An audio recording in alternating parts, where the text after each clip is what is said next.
Good evening, everybody, and welcome to the 2015 New Jersey Poets Prize. Welcome to the County College of Morris. And I'm so glad you can be with us tonight.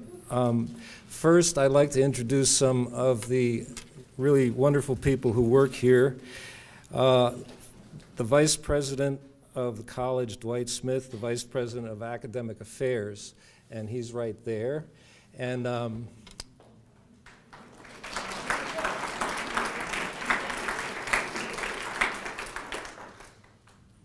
Vice President Betty Simmons was here, but I don't see her at the moment. Is she? Okay. Dean Keith Smith of the Liberal Arts Division.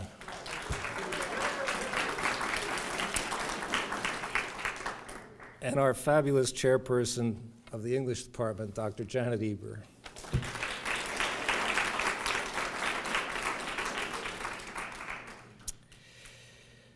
The New Jersey Poets Prize started 6 years ago, and at that wonderful inaugural event, the poet didn't show up.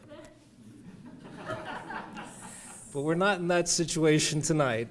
We have with us Dr. Judith Rowe Michaels, who will be reading some of her work first, and then her prize poem, the poem which won the 2015 New Jersey Poets Prize. So I am pleased to first ask Dean Betty Simmons back there, she's right here now, please acknowledge our Vice President. And now it's a pleasure to introduce Dr. Judith Rowe Michaels.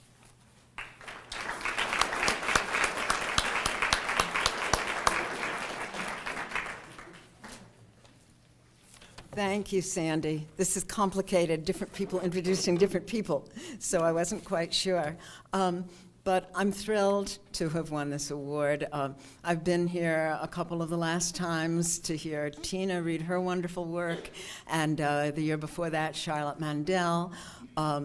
I love the poetry of Ed Romand, though I couldn't be here for his prized reading, and he wanted to be here tonight, but he's teaching a course for the Dodge Foundation. I remember Charles Johnson's poem, and I miss Stephen Dobbins, but this is becoming an important event for me. I love being here, and I was thrilled when Sandy phoned me and told me the news last fall. And of course, I want to thank the journal, first of all. I was remembering the first poem I ever read in this journal, and it could have been back, in the very early days, was one by a poet named Michelle Holland, and she was teaching at the Hudson School, and she wrote one of the first poems I'd read about teaching and students. I loved it. It did things I hadn't expected it to do. I Googled her last night out of curiosity, and last heard from she was writing poetry and teaching high school kids in New Mexico, and had several books of poems out, one of which had won a New Mexico Book Award. So I felt very good about that first journal poem. And then I began reading it and subscribing and gradually sending work in. So I feel very much part of the family of the journal. And I want to thank Sandy in particular for starting it and making it grow. So it's really diverse, and it reflects the diversity of this amazing state. And of course, I want to thank the college for all the support of the journal and the prize, and everybody who made tonight happen, including everyone who's come tonight to read and to listen. So thank you very much. Sandy asked me to start. Can you hear me all right? Okay, great. Let me know if you can't. With a poem he likes. It's from my last book, Reviewing the Skull, and it's called Introducing the Skull.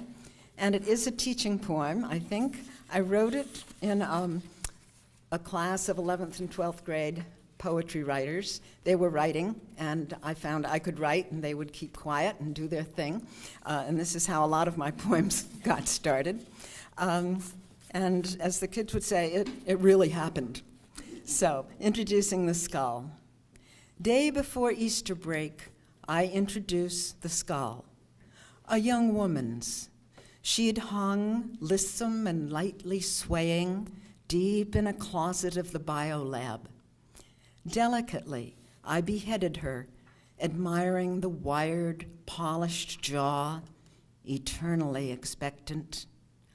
I tried to forget the bone saw that must have cut the twin concavities, which I hold now in either hand, and bring together, front to back, a match perfect as her missing lips. Carefully, I take her down the hall to the English room and set her on the floor, her eye sockets dry and pointless. "Hey guys," the soccer captain jokes, "it's staring right at Jeff. He'll be the first to go." I tell them how John Donne tried sleeping in his coffin, how Golgotha meant place of the skulls. Two girls admit that knowing it's a woman creeps them out. No face, no hair, but this was like her mind we're trying not to look at. How does she feel, naked, with strangers? Where have her thoughts gone? Finally, a boy ventures close, gingerly lifts the two halves into his lap, runs a finger around the forehead. So small. Remembers that soft spot there when you're born, the fontanelle. And the skull is passed around, except one girl turns away in tears, says we're being disrespectful. "No, really, it's okay." A guy reaches over, gives her a little hug. She must have left her body to science. She'd want us to touch. It's quiet now, the skull back on the floor. Our circled desks make it almost cozy, a dying campfire, or maybe some familiar relic known since childhood, still emanating light. The colors a cross between khaki and old ivory.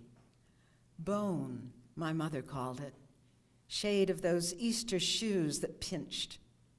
I flick from face to face, knowing the hour's almost up, but now bent over notebooks, they make me think of lilies, heavy-headed, hanging from frail stalks, and some strange warmth releasing scents they didn't know they had. Thank you.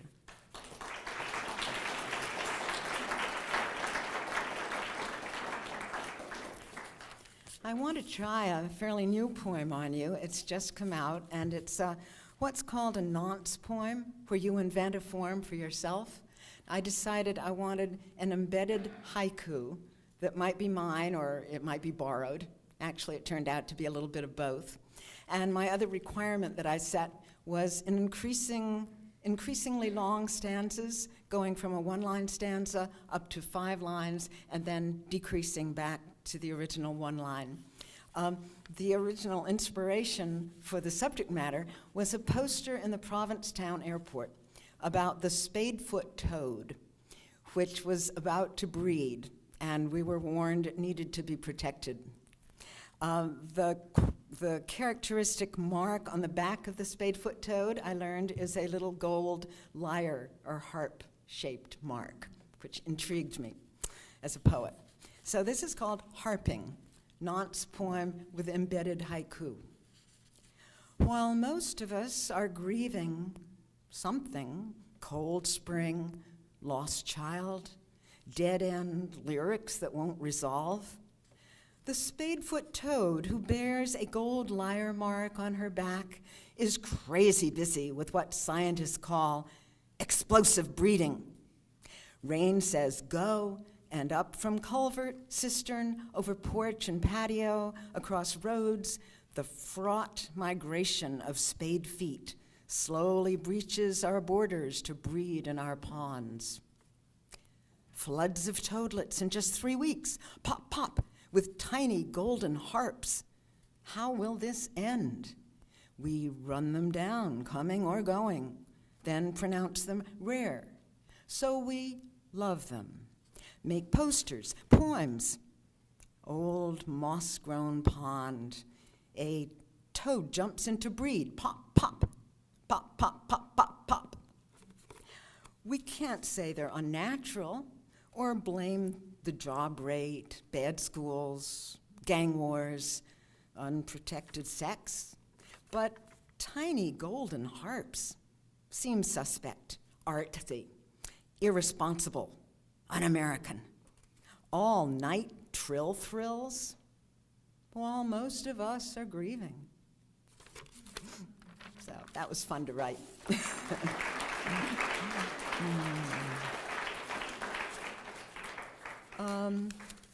I'll read, I want to read this villanelle because I called it Resistant Villanelle for a number of reasons. It's taken me at least 5 years to write, and a couple weeks ago I think I may have gotten it to where it's finished, but I'll know better if I try it out on you. It's, and the other reason I want to read it is that the Journal a few years ago published a poem, not a form poem, that I had written about my late brother and his suicide. And so I feel this is kind of a continuation of that subject matter. He was a brilliant conductor. He was age 53, outgoing, congenial, witty, very musically talented, and it was a tremendous shock. I don't think any of us understand it yet. So, Resistant Villanelle for my brother. I'd like to put you in a villanelle for safekeeping, less room for risk. The music of obsession fits you well. I often try to dream you back, unseal the playful, witty mind I thought I knew. How can I ask you in a villanelle, slip it between the rhymes, to try to tell me why you had no other choice? The music of obsession fits me well. Form should give pleasure, not just be a shell to house my hurt, conceal your darkening fear. I'd like to grace you with a villanelle that keeps you with me but removes the chill, secret years of knives, self-mutilation. The music of obsession fits us well. My endless, bitter why, your creature in a wheel that only knew it had to end its whirl. I want to love you in a villanelle whose music takes us farther than farewell. So, thanks.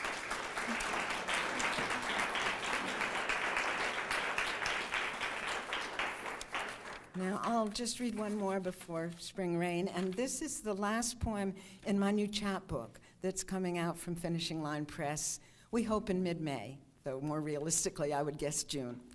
And it's called Ghost Notes, the book is.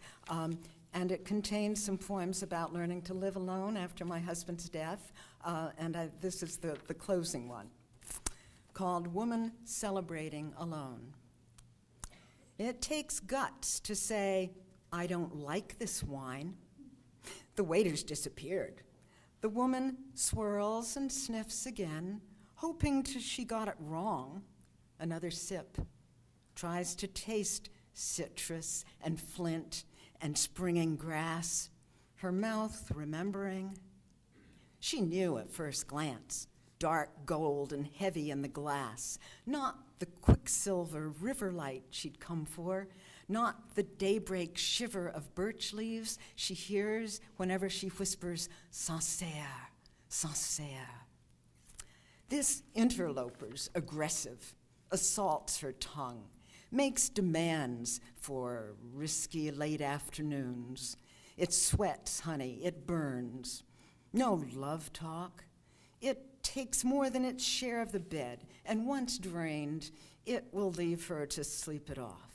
She pushes the glass away, summons the waiter, who says, well, it's buttery.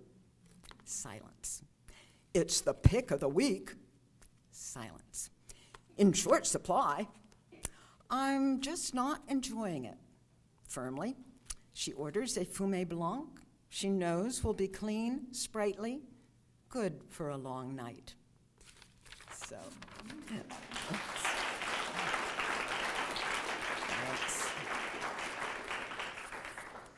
Yeah, I was really pleased and a little surprised that the journal chose Spring Rain. I was hoping it might make honorable mention if I was really lucky. It's a favorite poem of mine, partly because it was inspired by a haiku of Basho's that I had never read before until last spring. I stumbled on it. I forget whose translation I stumbled on it in. Sam Hamill's, I think. One of those tiny pocket-sized haiku books. And it moved me very, very much. And I wanted to include it in the poem, both in Japanese and in English. And if any of you speak Japanese, forgive me, because I don't. And I think that's really all I need to say about it. We'll hope, anyway. Spring Rain. He's 40. His mother dies.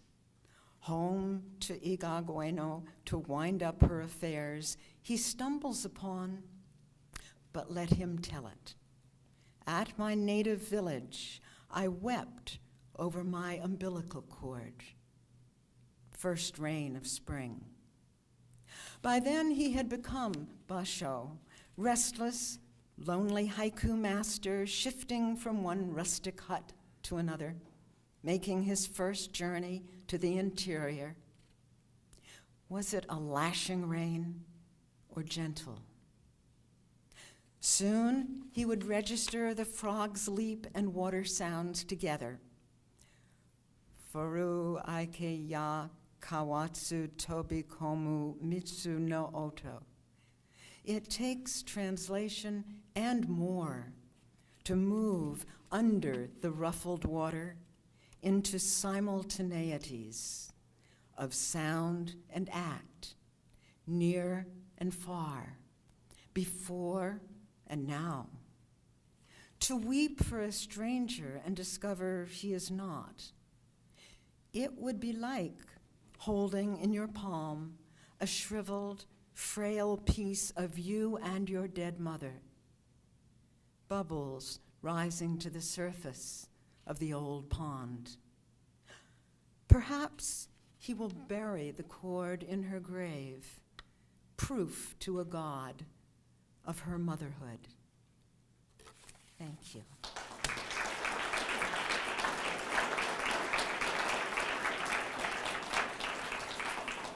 And I just want to add, before all the other wonderful poems we're going to hear, that books are being sold after this event. Please buy at least one book, poets and listeners as well, and if you're downsizing the way I'm trying to do, read it and pass it on. Thank you.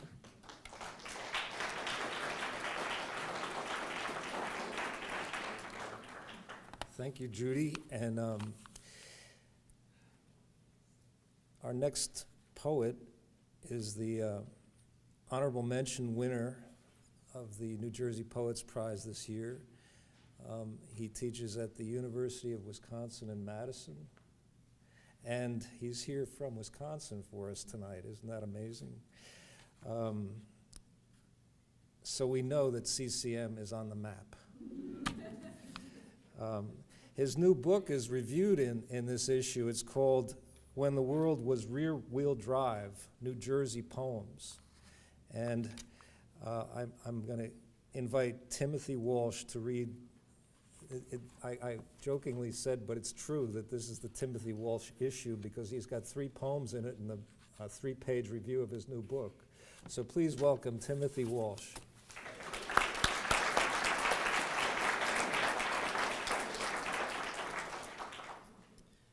Thank you, Sander, for that great introduction. And thanks for the invite to read out here. As Sander mentioned, I'm out in Wisconsin now, but I grew up in New Jersey. I grew up in a town called Dumont. Do we know Dumont? Okay. Grew up in Dumont. I haven't been back in New Jersey for 25 years. So this became an occasion to have a big reunion with all my friends back in Dumont. And 35 of us or so spent the weekend together, and it was really a great time. If you want to learn about all the antics we had going in the 60s and the 70s, they're in my collection for you to read. I'm going to read a few poems that are also in that vein. The ones I'm going to read aren't in the collection. They're newer poems. The first one I'm going to read is called All My Mother's Flags. I actually wrote this for her on the occasion of her 80th birthday. My father at the time said we're going to have a special celebration for my mother, her 80th birthday, and of course I'm a poet, and he said, you need to write your mother a poem. And that was kind of a daunting task. Growing up, there's 4 kids in the family. My older brother's a year older, my sister's a year younger than me, my younger brother's a year younger than that, so we had 4 kids all a year apart. You can imagine how we, let's just say, tested my mother to try to keep corralled 4 kids that close in age. And we always said that she has a sort of ready-made free pass for being a little loony, since it was our fault that she got that way. But when I was thinking about writing this poem, 2 things really stood out to me, and that just kept coming back to me. And one was the way that she would hang out our laundry on laundry lines in the backyard for the 4 kids on the creaking line with, the clothespins we all remember, and how kids would just always have to clamp them on their finger, and it hurt, but you just kept doing it. That stood out. And then the other thing was that pretty much every evening, other than in the winter, she would sit out on the front stoop watering the front lawn in the evening, that by day we kids would absolutely destroy with our play. So somehow these things just kind of became iterative to me of her perseverance and tolerance for everything we did. So that's kind of the background for this poem. Again, the title is All My Mother's Flags. From the backyard clothesline, she flew her flags. Sheets, towels, pillowcases, shirts, blouses, pants, in the ascending stair-step sizes of 4 kids, each a year or so apart, each child slightly bigger than the next, like Russian nesting dolls. From the backyard clothesline, she flew her flags in the green-tinged light beneath the sweet gums, sheets billowing like sails, breathing, shirt sleeves and pant legs beckoning in the breeze as we tore around the yard, wooden clothespins everywhere, their crocodile jaws too fascinating to ever pass up. Evenings she sat on the front stoop watering the lawn, the grass sparse and patchy beneath the towering trees, whose roots sucked up all the moisture from the soil, whose dense green canopies stole all the sunlight, casting a deep, cool shade beneath, a perfect oasis for the neighborhood kids, our foot traffic and endless games of chase further blighting the lawn. Still she sat there on the front stoop, holding that old brass nozzle, directing the flow of water, coaxing the grass to grow, the way she coaxed us kids, fed us, nurtured us, kept us in shoes, the hand-me-downs handed down methodically.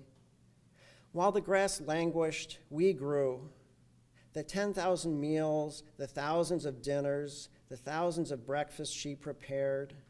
She taught us to read, write, tie our shoes, and all the while she flew her flags, the backyard clothesline on squeaky pulleys, one end attached to the back porch, the other fixed to the central sweet gum tree, round which we played, a tree as steadfast and unquestioned as our indefatigable mother, its broad branches and sheltering green an extension of her commodious apron.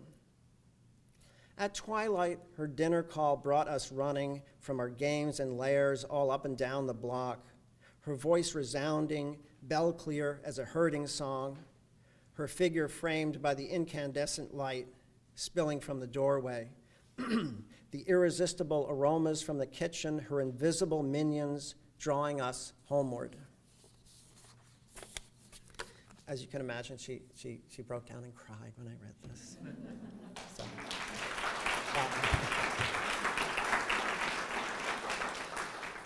There really wasn't an appeal for applause. I didn't really expect that. This next poem is a poem about my years in college, where I worked in a cafeteria as a cook, which was an interesting position. Any students here work in kitchens, restaurants? Anybody?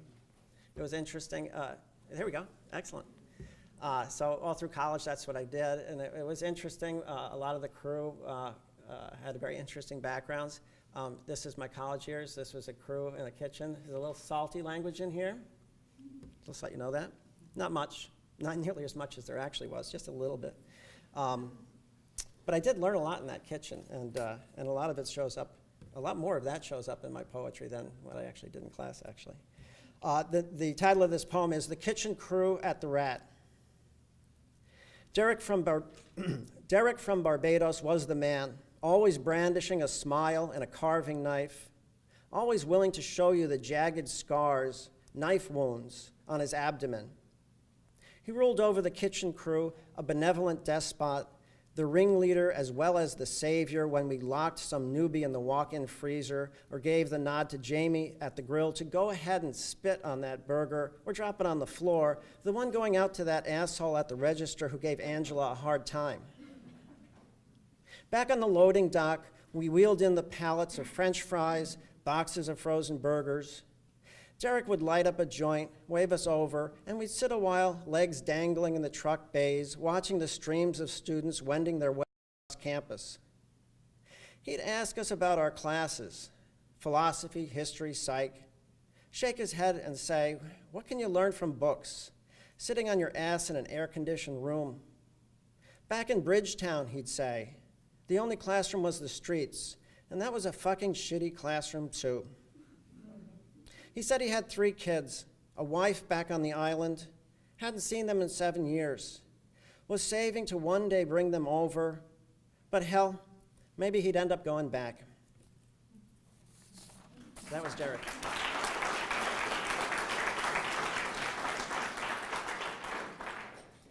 So this last poem is the honorable mention poem that Sandra mentioned.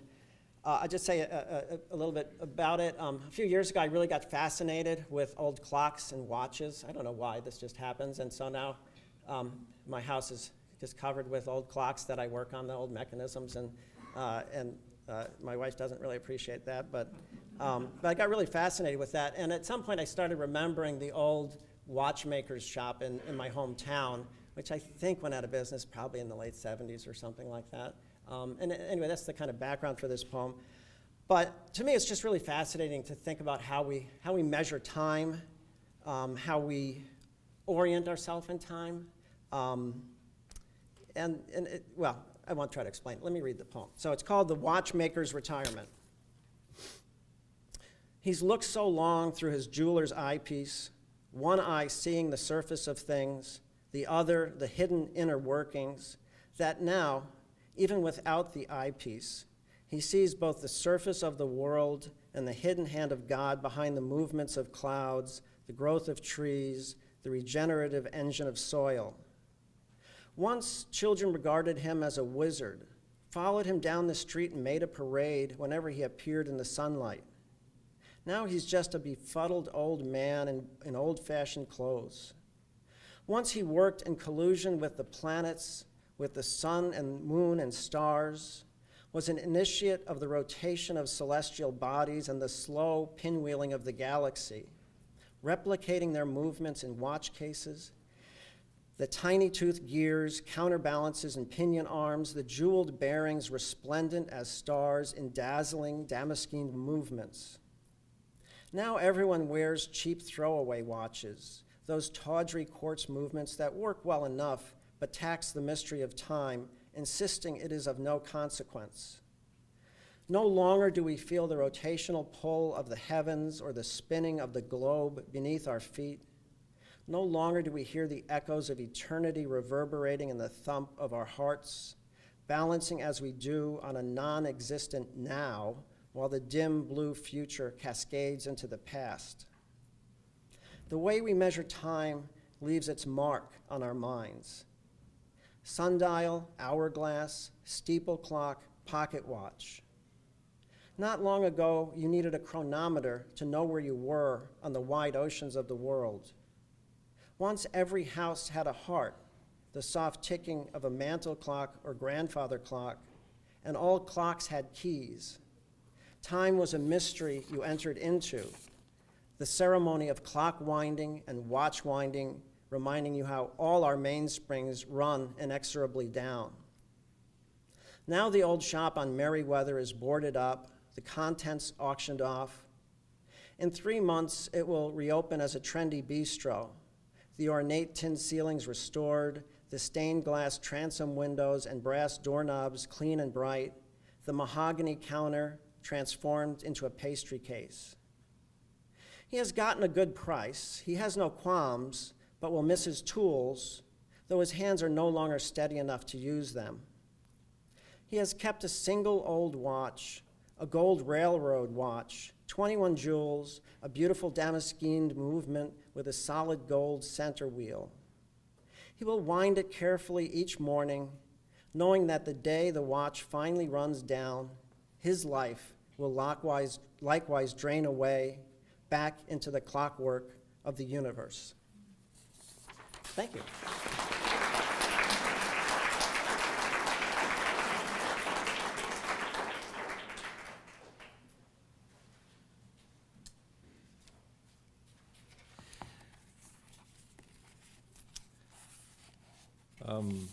Our other honorable mention poet is Ruth Moon Kempfer, and she lives in St. Augustine, Florida. And she really regrets that she can't be with us tonight. She sent me a note, and she sent me 4 copies of her newest book, and she would like you to know that they're available for you. She just sent them up for you tonight, and she's discounted them to $10 a piece. They're called Retrievals, and I was reading some of them last night, and they're really wonderful. Her honorable mention prize poem deals with a recent event in her life, the death of her father, and the title of the poem is called Now is Yesterday Already. And the epigraph says, Thursday, after Dad's trailer was towed away. She lives on a road in St. Augustine called King's Estate. I know that because she invited me down there to read years ago. We judge these contests anonymously, so I didn't know this was her poem. I just want to make that disclosure clear. Now is yesterday already. Imagine the whole house gone, drawn off by a beardless, acneed brat to another scenery to be unknown to us forever. My white dog barked, alarmed, went out to pee, came back, satisfied by the grass and briars. All that's the same, at least. He fell down at my feet as I wept and laughed. Above, in faded denim, a ghost of full moon rattled. It all wants attention. The unexpected patch, dirt, rubble blinking up naked to an unkind mirror, no less upsetting. The big red 4-blossom amaryllis collapsed, its stalk overburdened with flower, flap dab fell over, blessed by invisible fingers yesterday, by the child Isabel, her touch gentle, her eyes glowing. It's a gift, something to be remembered, scattered, a small bee whirs away. Something like that, with words tough, simply seeping into the elderberry's cobble skin, inventing a present tense past perfect. Waking in full afternoon, at time and a half, the game done, the screen blank, just as where his house was. The scrawny Don Juan rosebush waves its branches, crumpled leaves like flags at half-mast. At least it lasts. That's Ruth Moon Kempfer.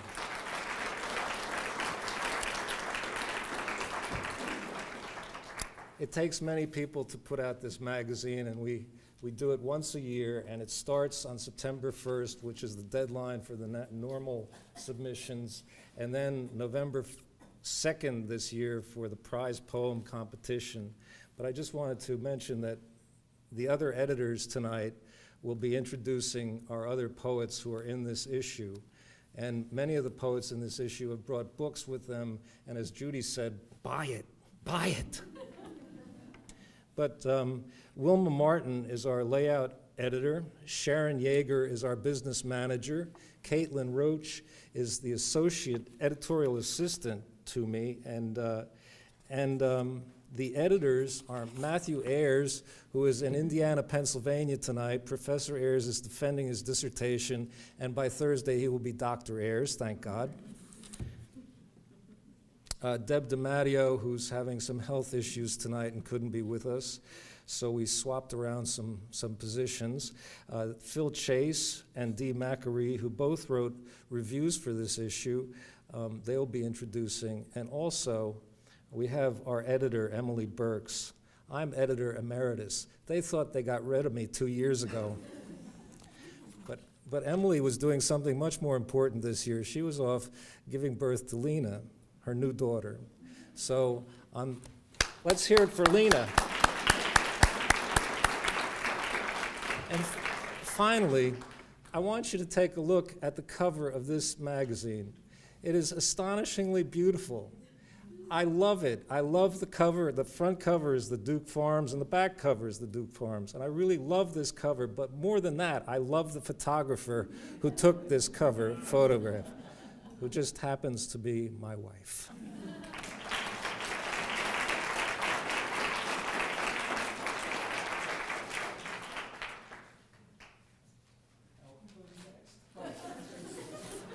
The editor of the Journal of New Jersey Poets, Emily Burks.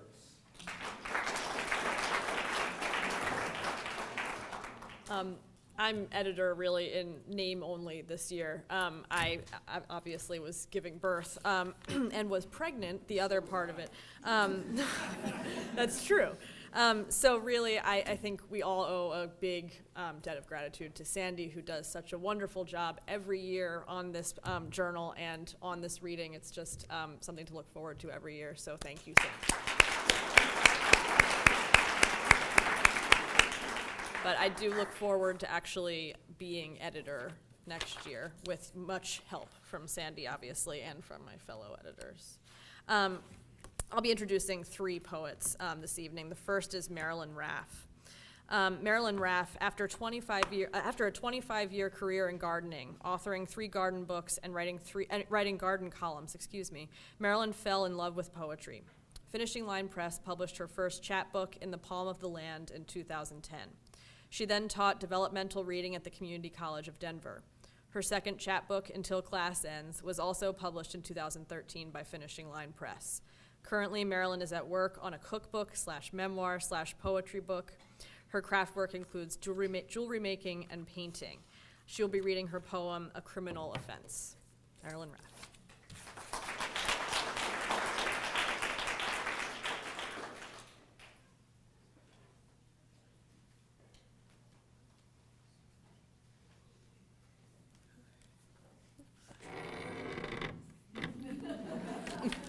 Good evening. It's a pleasure to be here. A criminal offense. The sun shines, flicks through cracks in the paisley kitchen curtains. As a youngster, I laugh with my brother's sister as we play around our spacious house. Suddenly, stepdad appears, signals with a stern voice, a pointy finger, for me to join him at the table. A pediatrician, his rumpled suit, dark-rimmed glasses frame glaring eyes. I obey with a racing heart, shiver across from him. With precision, like watching a silent movie, he reaches in his pants pocket, jingles some change, pulls out a tattered wallet. Marilyn, he begins, as he waves a crisp dollar bill in my face. See this money? When you leave lights on in the house, it's the same as burning a dollar bill. Do you understand, he shouts. I cower. Yes, I force myself to say. His stone face stares. I slither away. At 10 years old, fear and complacency take hold. Dam up a voice, plug it for 50 years. Thank you.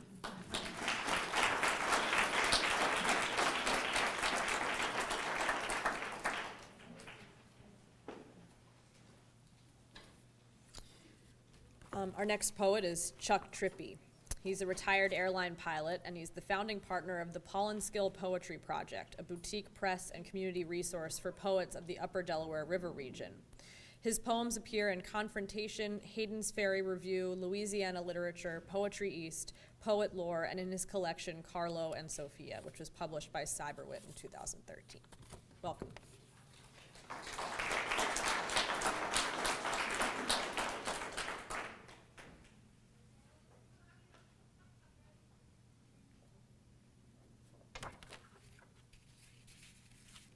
Trying to decide whether to wear my glasses.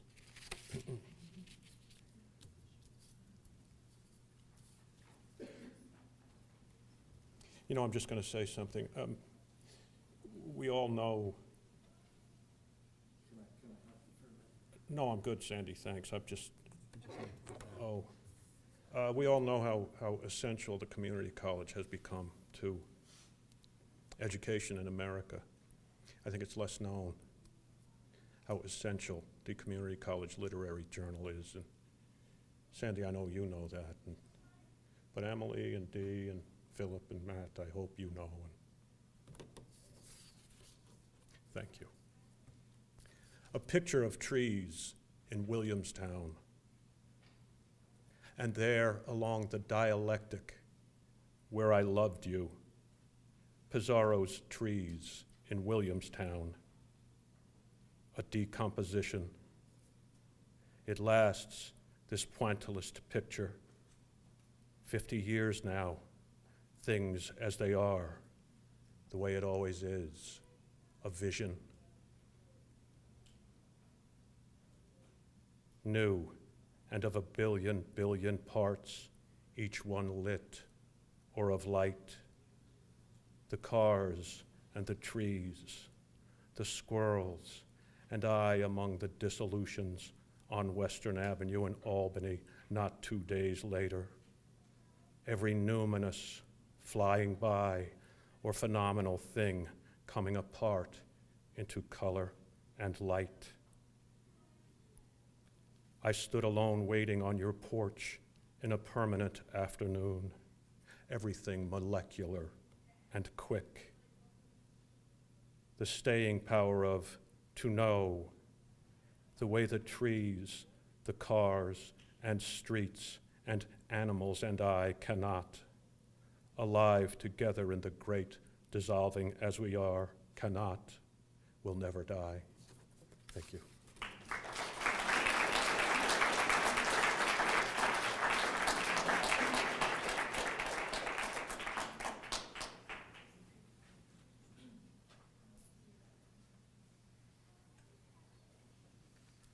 Our next poet is Joy Pierce Matthews.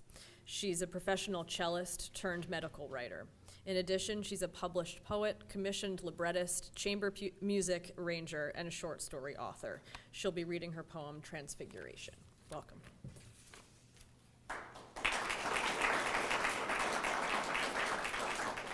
Thank you, Sandy, and Journal of New Jersey Poets. I'm grateful to be here tonight, and it's very nice to, I read these poems before I came. When you sent the journals, it's very nice to be here and hear the poets read their poems. Wonderful. This poem, describing the point at which day and night meet, is a metaphor for pivots in life. Some turning points are milestones for us, whereas many others slip by unnoticed, many of them taken for granted. But I believe all turning points are profound, whether they're births, deaths, unions, recognitions of our own successes and flaws, the passing of another year, a first passionate kiss, the change from one season to the next, and the moment when something humorous makes us laugh, and of course the change between night and day. For it's all these turning points, all the rhythms to which we respond, and all the moments of our lives, however noticed or unnoticed, that mold us and define our experience. Transfiguration. Abandoning the clutch of buttons, her yellow coat unfastening to furtive hands, their tide-like pull, unraveling the light between dawn and nightfall, shrouding truth in favor of beauty. Casting raiments out upon the dark, tempted to their ritual transfiguration, surrender all to tuck deeply under silken sheets of heaven and loosen threads woven with time. Just after the still point of embrace, separate paths unfurl at heaven's fragile edge. His fluid cape, draped generously over her warm pale belly, slips silently off and away. Gathering garments, thin as veils, all lifted from silvery tips of distant stars, she redresses, hoisting remnants of her billowing skirts and hem, but trips on them till his return. Thank you.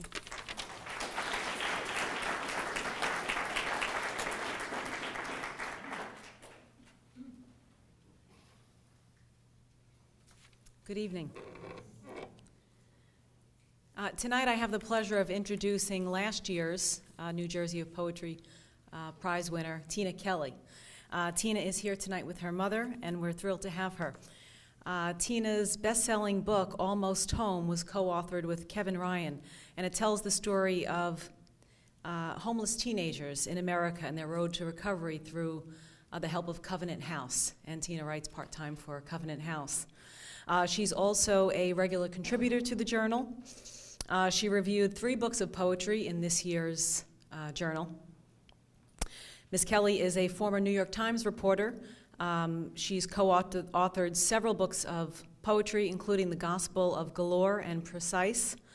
And during her tenure with the New York Times, she contributed some of the coverage of September 11th that helped to win the paper a Pulitzer. Tonight, Tina Kelly will be reading last year's winning poem, A Bloom and a Rye. Please welcome Tina Kelly.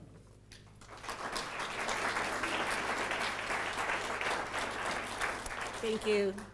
It's an honor to be here. I love the magazine, I love the editors, and I love this annual event. I'll read A Bloom and a Rye, and then I'll read a little bit from the reviews. I've been asked to do so. A Bloom and a Rye. God lurks in the story of stethoscope, kaleidoscope, microscope, but also in the punched ache of falling apart, accidents, insanities, plot twists surpassing human imagination. God's the sparrow in the convention center, the skateboard akimbo on the freeway shoulder, the perfect paw reaching out of the long, flat roadkill, and somehow the father shooting his 2 daughters, 3rd wife, and self, leaving the baby son safe asleep. God is all those lost up in the God world, being nothing, stuck between the notes. I worship the grape molding in the bunch's depths, our neighbors' ruttings and fights, our baby monitor picks up.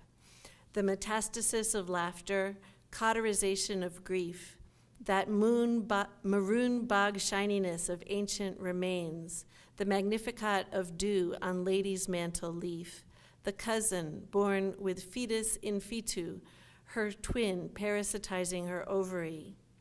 The first caveman to huck a rock at his chum's skull, the walk Joe took alone to spread his arm's ashes, the cruelty young boys show to turtles, the suicidality of child molesters, even pustard, that liquid dripping from the bottle when all you really want is mustard. I worship weird domestic ways to die, electrocution by love song falling in bathtub, infant decapitation by ceiling fan, while I praise ways to create, painting with menstrual blood on cave walls, Zen sand art by Kitty in litter, painted toddler feet tromping on the ceiling. I worship every reason I cried this year, slow songs, missing dad, children refusing to come downstairs for their special pancakes, adoptive mother heartbroken at a son's sins. Also every new song I loved this year, but most of all, inshallah, the many years to come.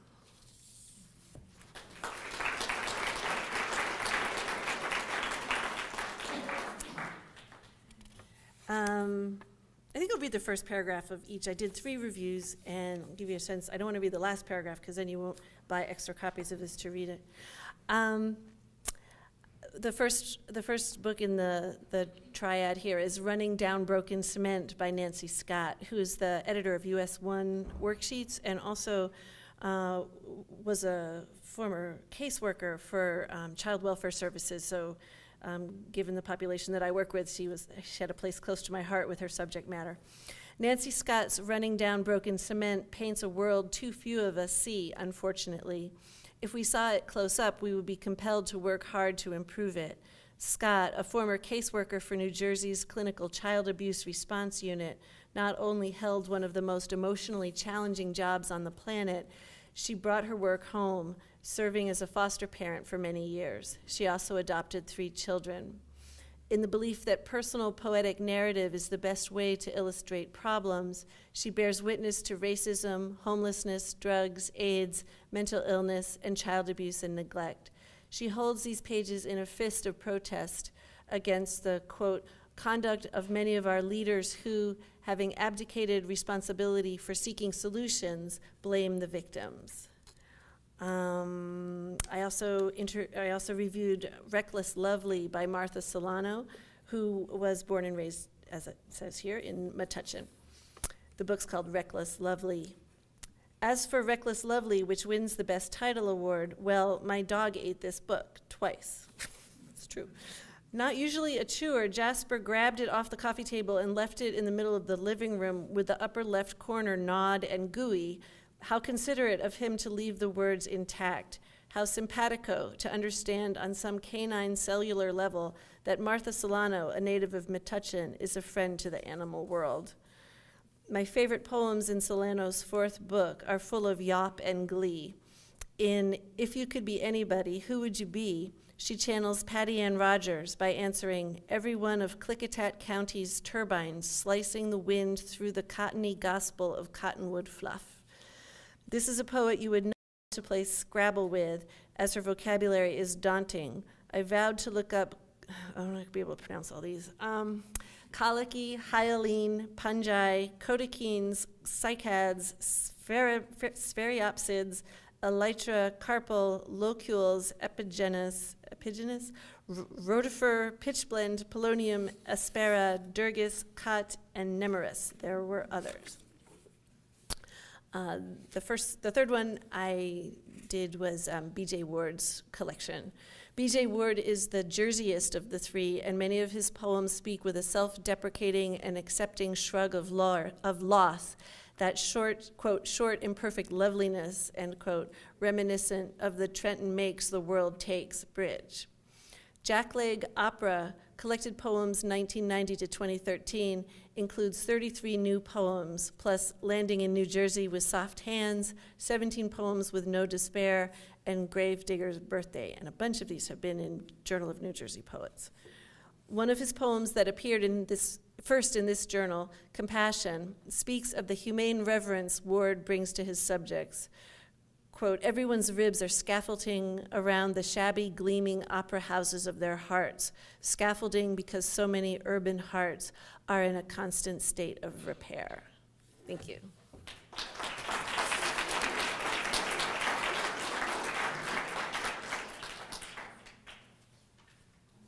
Thanks, Tina. Linda Cronin is our next poet. Her collection of poetry includes a first book entitled Dream Bones. She has published poems in such collections as Breath and Shadow, Kaleidoscope, The Healing Muse, and Lips. And tonight she will read her poem, Thinking of You After Viewing a Summer Night by Winslow Homer.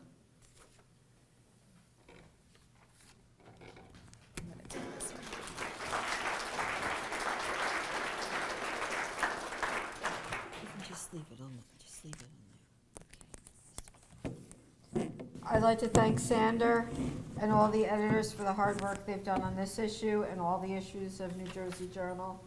And I'd like to congratulate the other poets and just say how proud I am to read with them. This is after a painting by Homer Winslow. Someday, when I make my way to heaven, I plan to be a dancing fool, no longer trapped in this wrecked body with knotty joints and bones as soft as ash. You will greet me and swallow me in your arms, twirling me across the polished wood floor as slippery as wet marbles. Everywhere we need to travel, we will dance, the rumba, the samba, the cha-cha, and the twist, no move beyond my new body. My spine will stand straight as you run your fingers up and down the vertebrae like a string of pearls. My limbs will flow like honey, and we will never sit when we can sashay, never walk when we can jeté or tango or pirouette across the sky. But until then, I must be comforted by the sweater that still bears your scent, the ring you placed on my finger, and your robe which enfolds me each morning. I must be content with knowing you are free to roam the universe, that you are watching.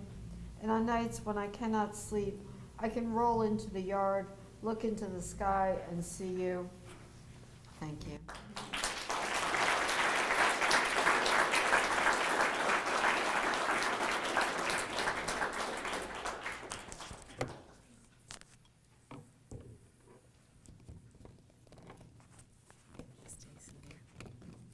Thank you, Linda.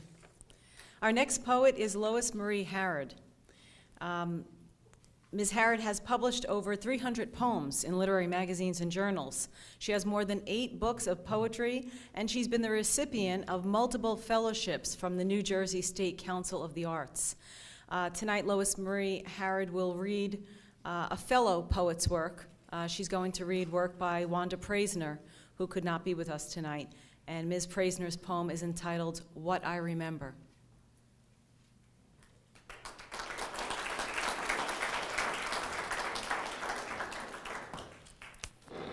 Well, thank you so much. Wanda Praisner has been my friend for many years, friend and fellow poet.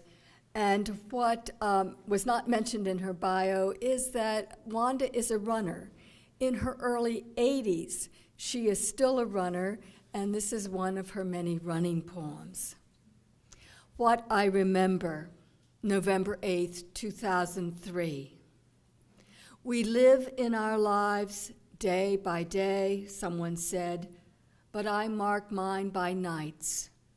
A lifetime of running out there alone, free, earth and sky mine for the length of the run, no two ever the same, weather, the seasons. And this week, 2 firsts, an aurora borealis, white flares spearing northward into a pink sky. Tonight, a lunar eclipse. Later, from the college union's wall of glass, I looked out to anchored ships in the Narrows. The Manhattan skyline on the left, the Verrazano's green lights on the right.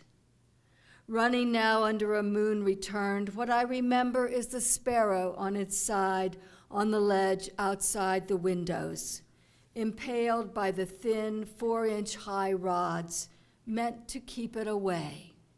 Wind ruffling its feathers, so for a moment it seemed to be still moving.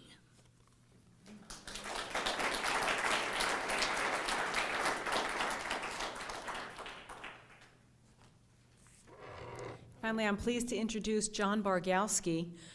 John Bargalski has published 3 poems in this year's journal: Blood Brother, Whatever Was Said No Longer Mattered, and My 4-Year-Old Refuses to Enter the Shark Tunnel at Adventure Aquarium in Camden.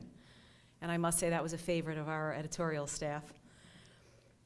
John Bargalski has recently published new work in the Alaska Quarterly Review, the New Ohio Review, Upstreet, Southern Poverty Review, as well as other journals. So welcome, John Bargalski.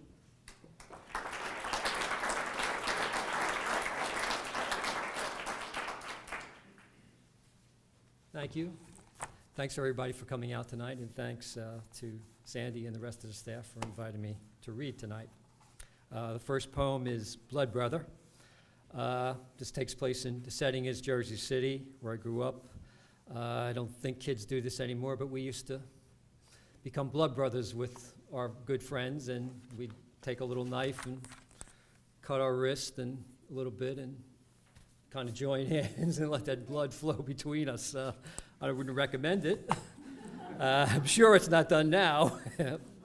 But we used to do that, and you'd kind of, through having a blood brother, you had like an extended family, and this is about my blood brother's brother, blood brother, Jersey City.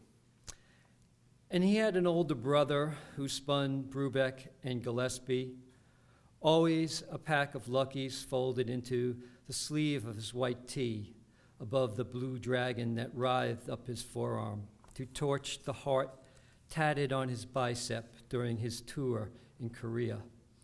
His dog tags rattling as he stomped out of his room in the boots he kept on a headstone heisted from a Reb graveyard. He'd kickstart his Harley, rev the Ironhead four-stroke, rumble down Ogden past our father's parked Chevys and Fords. The tar below our high tops blistered from the Jersey dog day sun as we stood staring off at his colors blazing, pulling us in.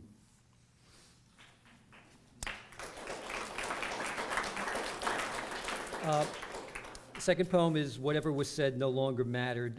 You probably just need to know a couple of things here. In the first line is red osier. It's a dogwood. It's a dogwood that the bark in the spring turns all red, and they grow wild in the woods, and they also grow on people's lawns. I think everything else is pretty clear.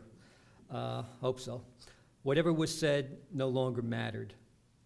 Before I could snap a twig offering of red osier and wild spice bush from the understory, turn bankside, slide step, and follow your snow-crusted tracks to the river, you'd already froze and pointed to a jut of gnarly crag over the shelf ice, where a winter eagle, pushed south by the freeze-up in the water gap, stretched its wings and glided downriver past the thorny scrub of Kiefer's Island, and through the white plume of smoke our stove chugged from the maple splits we'd stacked last June, turned sharply where the river twisted south, then cut into the zero January gale that burned our reddened cheeks and gusted the morning squall off all but the thickest branches.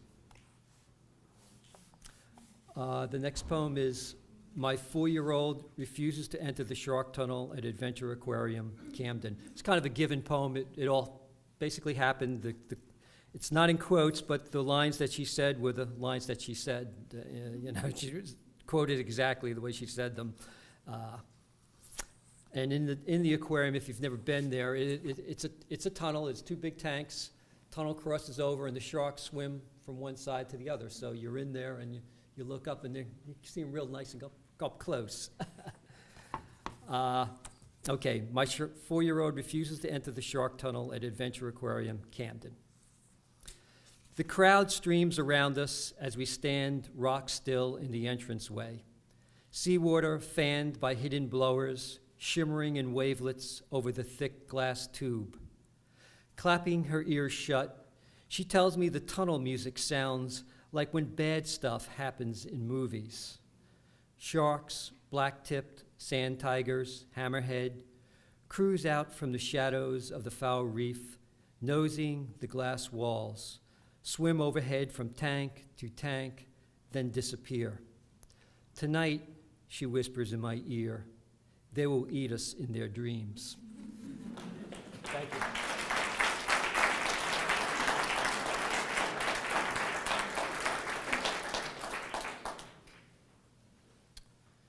Good evening. I'm Philip Chase, and I'm one of the associate editors of the Journal, also a member of the English department here at CCM, and it's my pleasure to introduce our last few poets of the evening. So Lori Biro has been facilitating Circle of Voices poetry discussions in New Jersey libraries for over 16 years. Lori was named Poet of the Decade by the Interboard Poetry Community as her poems received awards 42 times, including 2012 Poem of the Year as judged by Toy Darracott. Please welcome Lori Byro. She'll be reading her 2 poems for us, Christmas Tree and Samhain. Please welcome her.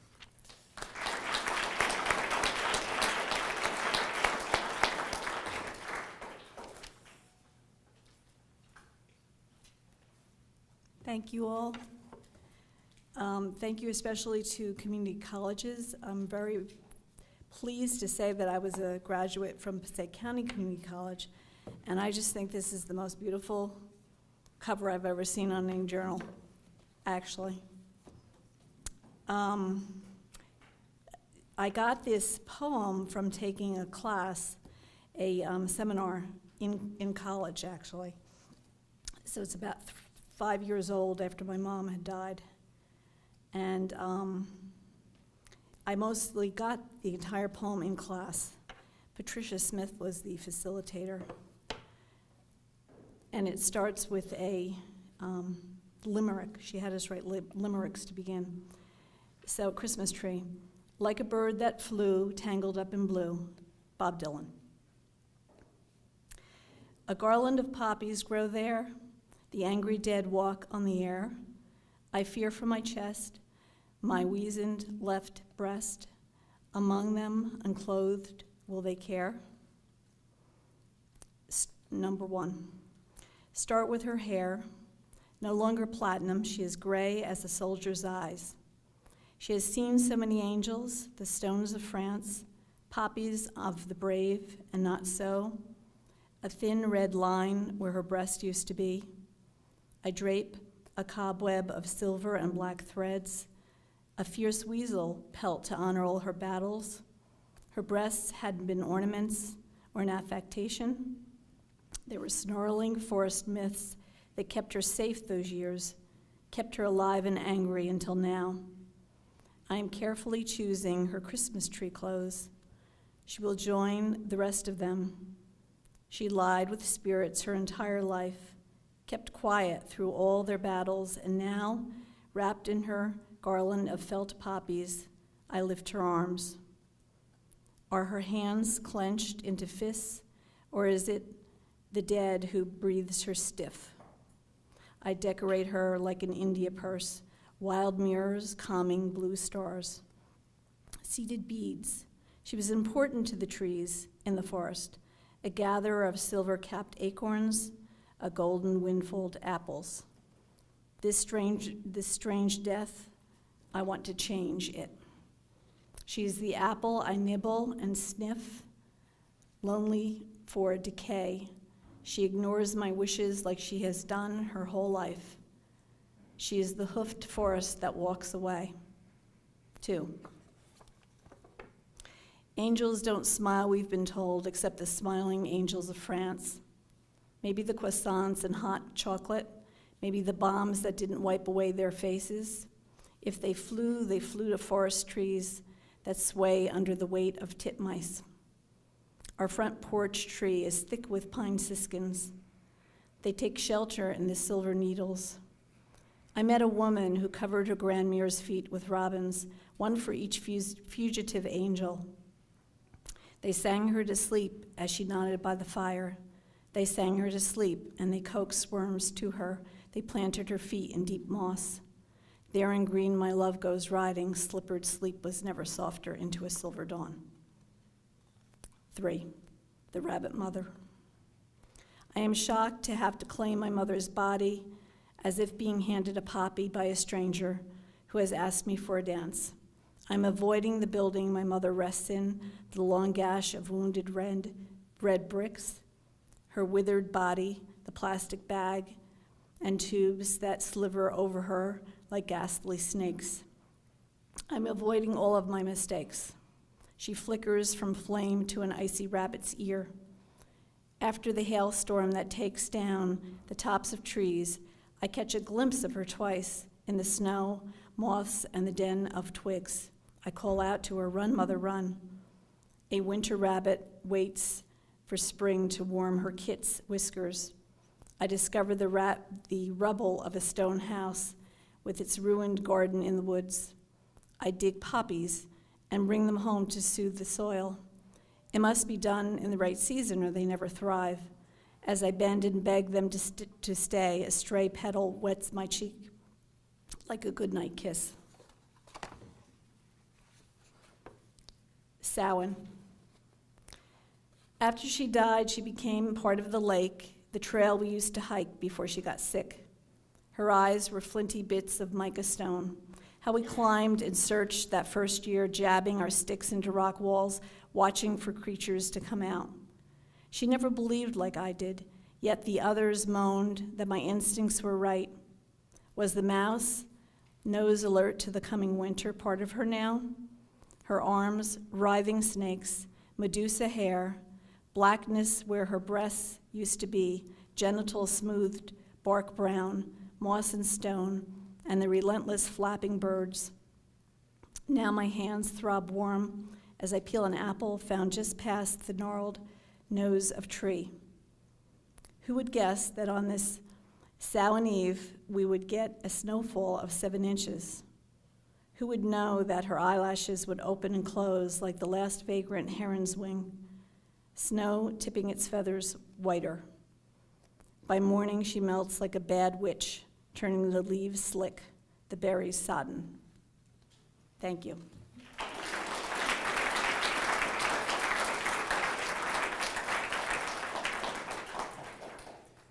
Since our next poet, Steve Smith, couldn't be here tonight, Lori has graciously agreed to read his 2 poems as well. First, I'll introduce him, read his bio. Steve Smith attended the School for Visual Arts, NYC, where he earned a BFA. A fine artist as well as a poet, Steve's poems have appeared in the Kelsey Review, US 1 Worksheets, Journal of New Jersey Poets, the Patterson Literary Review, Nerve Cowboy, as well as the Iconoclast. Steve resides in Pennington, New Jersey. His 2 poems, which Lori will be reading tonight for us, are Hungry for Art and Connecting.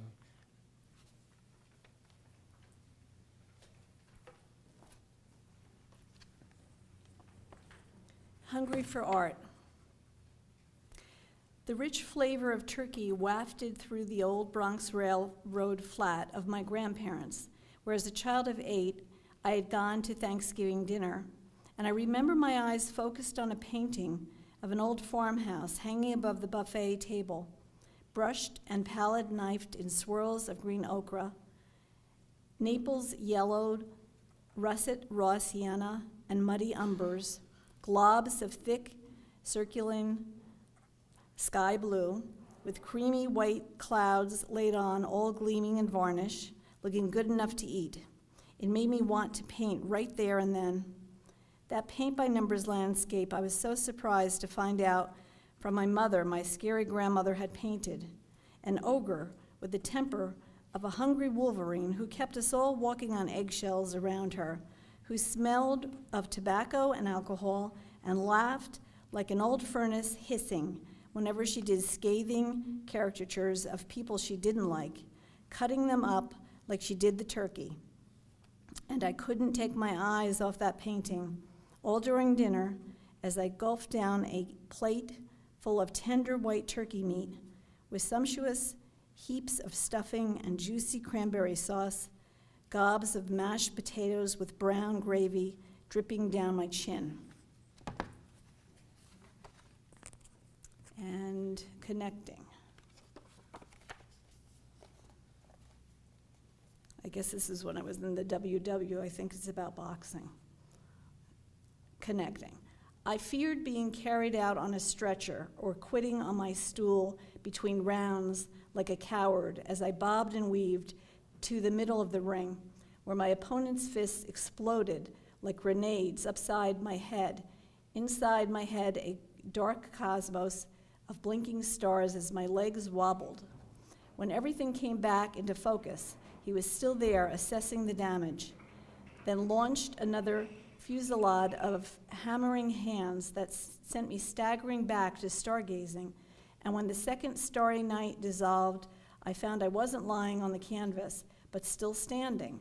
And he was bent over with his hands on his knees, his mouthpiece hanging out of his mouth, huffing and puffing, so I charged, backed him into the ropes, grunting and clobbering him with punches on his elbows, ears, jockstrap, chin, missing many, but the ones that landed made him spit his mouthpiece out, turn his head, and shove it outside the ropes, as if there was no air inside the ring.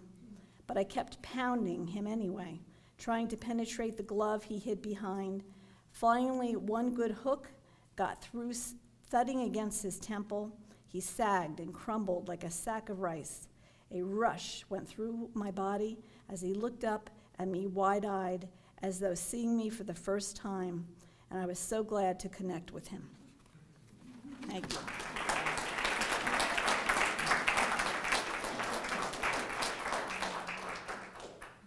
Thank you for reading those, Lori.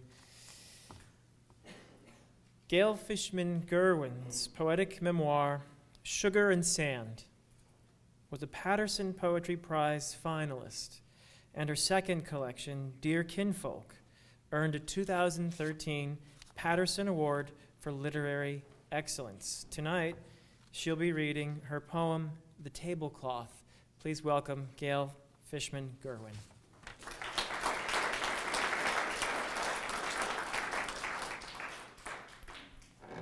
Thank you very much. Congratulations, Judith, and the finalists, and thank you to the editors and staff. I'm holding New Jersey in my hands. Isn't that exciting?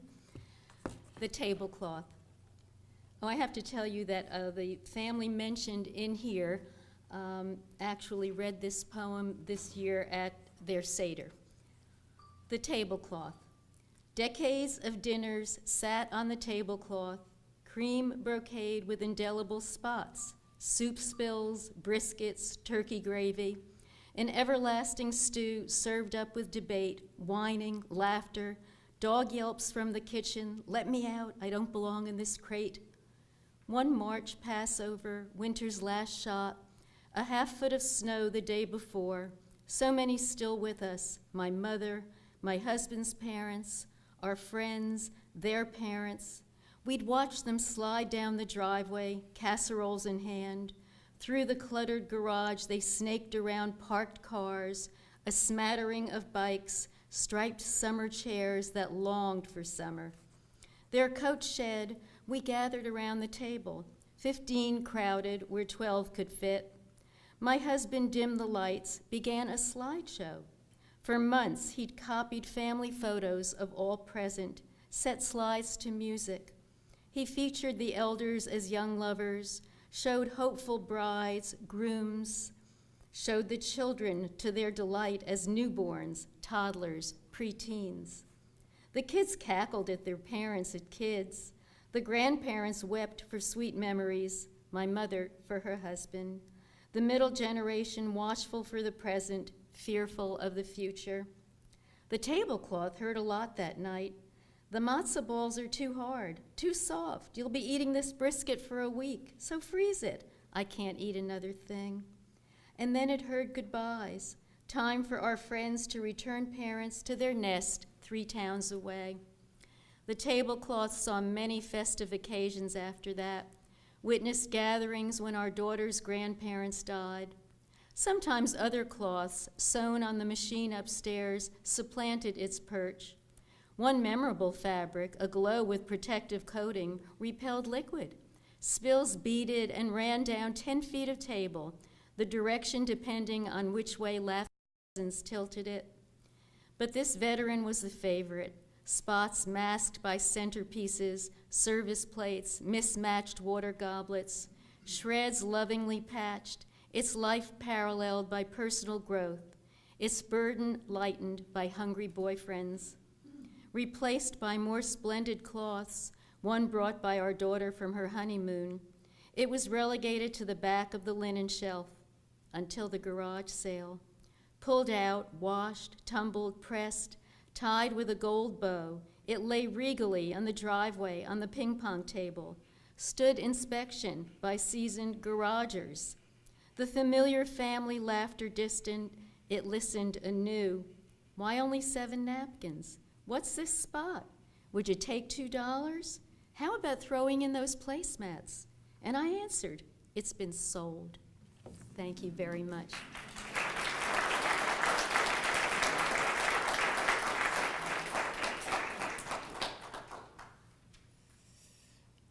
Margaret Del Guercio lives in Elberton, New Jersey.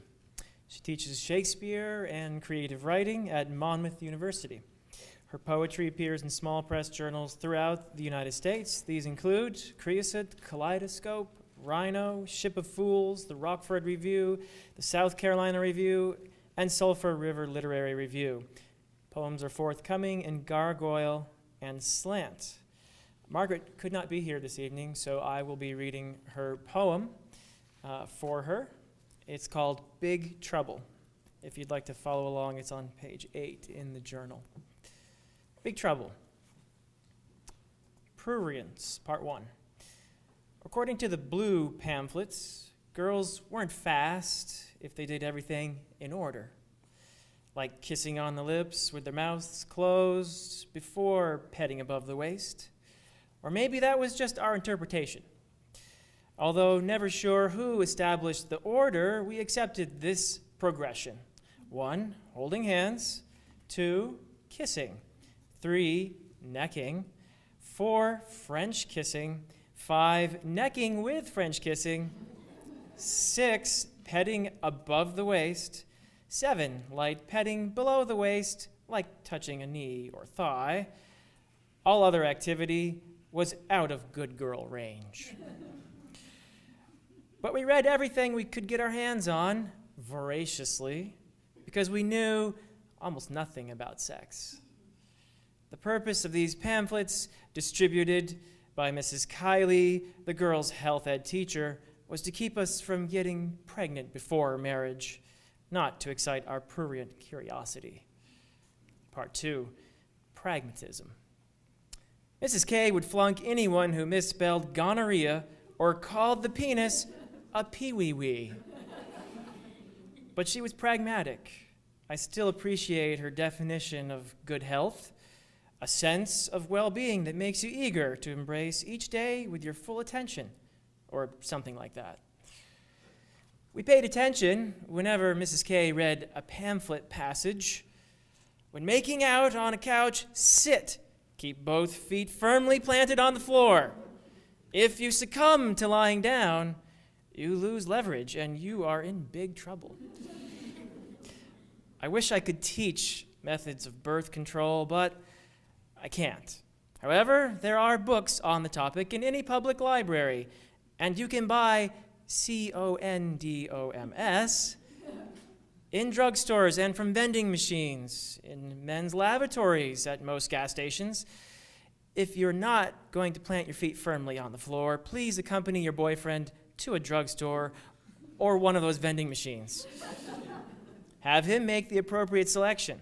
And most importantly, watch Romeo put it on before you sack out on a parlor sofa or get it on in the back seat of a station wagon.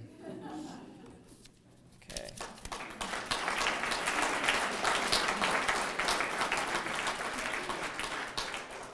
So I hope I did that justice. And finally tonight, we'll conclude this lovely evening with Dr. Judith Rowe Michaels reading once more her prize poem, Spring Rain. Please welcome her again.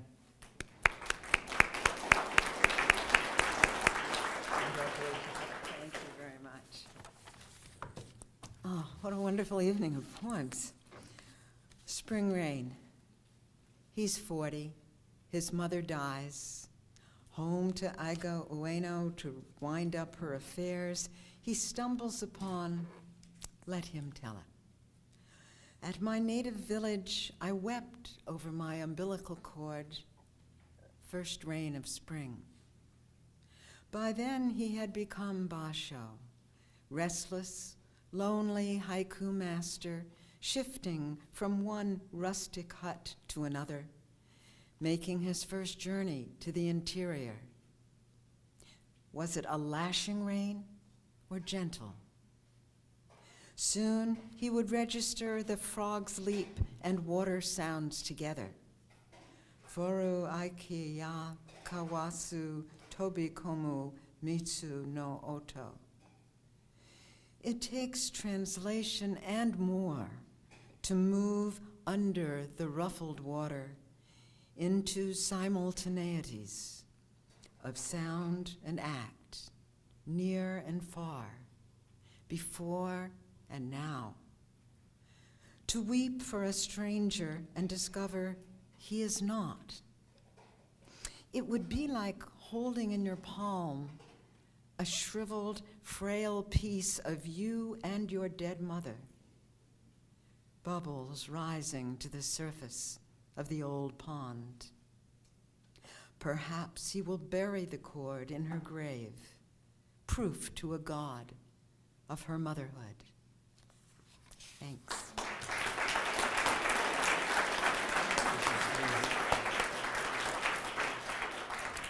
I'd like now to invite Vice President Dwight Smith to present the Journal of New Jersey Poets, New Jersey Poets Prize medallion to Judith Rowe Michaels.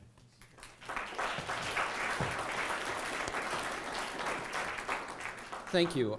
Before I give you the award, I do want to acknowledge again Professor Sandy Zilloff as well as Professor Emily Burks for their leadership in producing the journal. Thank the poets this evening for sharing their poems in writing as well as in word this evening to us. And to the students, welcome and glad you joined us to hear these wonderful words and poetry. So Dr. Judith Rowe Michaels, it's my pleasure to award you the 6th New Jersey Poets Prize for 2015.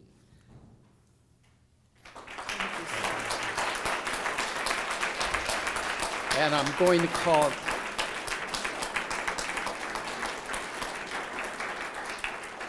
Dean Keith Smith to give you the best award for the evening, the $1,000 check. So.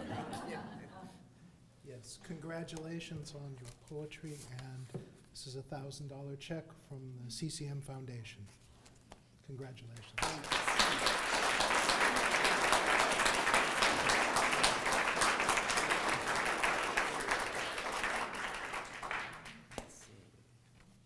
Was not my copy. I think that's somebody else's copy. This was my copy. Thank you so much. This is really very exciting, and my younger brothers will be impressed. So there.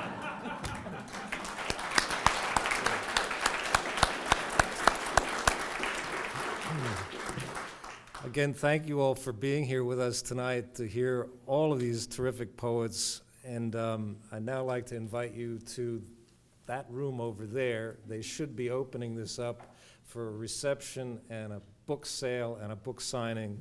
And you have an opportunity to meet these poets in person and get them to sign the book that you cheerfully bought with your hard-earned money.